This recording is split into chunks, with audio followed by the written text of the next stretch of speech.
Question number 26. A circle touches the y-axis at 0, 4 and passes through the point -2, 0. Then the radius of the circle is. So let's draw the circle. So as per the question, we know that ये x-axis है and ये y-axis है. तो जो y-axis है, that is the tangent to this particular circle and it is passing through 0, 4. And the circle also passes through -2, 0. So let's say this point is -2, 0. तो यहाँ पे ही सेंटर रहा होगा क्योंकि ये टेंजेंट है, तो इट कैन कम इधर राइट और left. So let's say it's coming at left.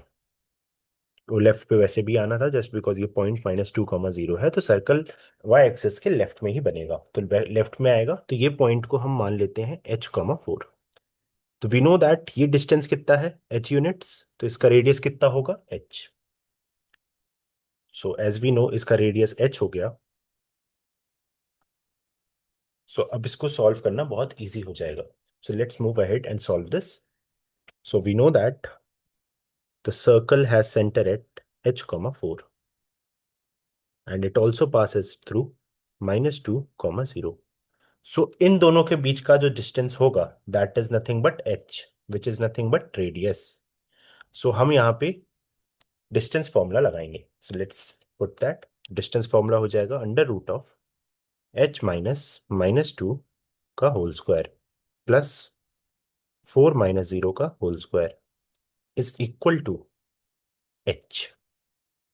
क्योंकि इन दोनों के बीच का डिस्टेंस h था, तो h आना चाहिए.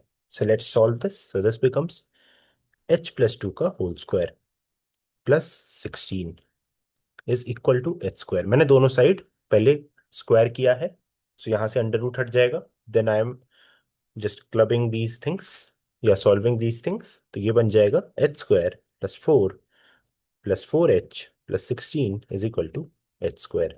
h square gets cancelled. So 4h + 20 is equal to 0. So h की वैल्यू आ जाएगी -5. 20 को उस साइड ले जाएंगे and then divide by 4. So h की वैल्यू आ गई -5. हमें निकालना क्या है, हमें निकालना है रेडियस ऑफ द सर्कल. तो रेडियस क्या है, रेडियस इज h यूनिट्स. या तो ये बोल लो या तो you can also say absolute value of h. This is only what will come out as radius. तो यहां पे आंसर हो जाएगा रेडियस का 5, which is nothing but mod of h. So mod of -5. So this will be 5. So answer is B option.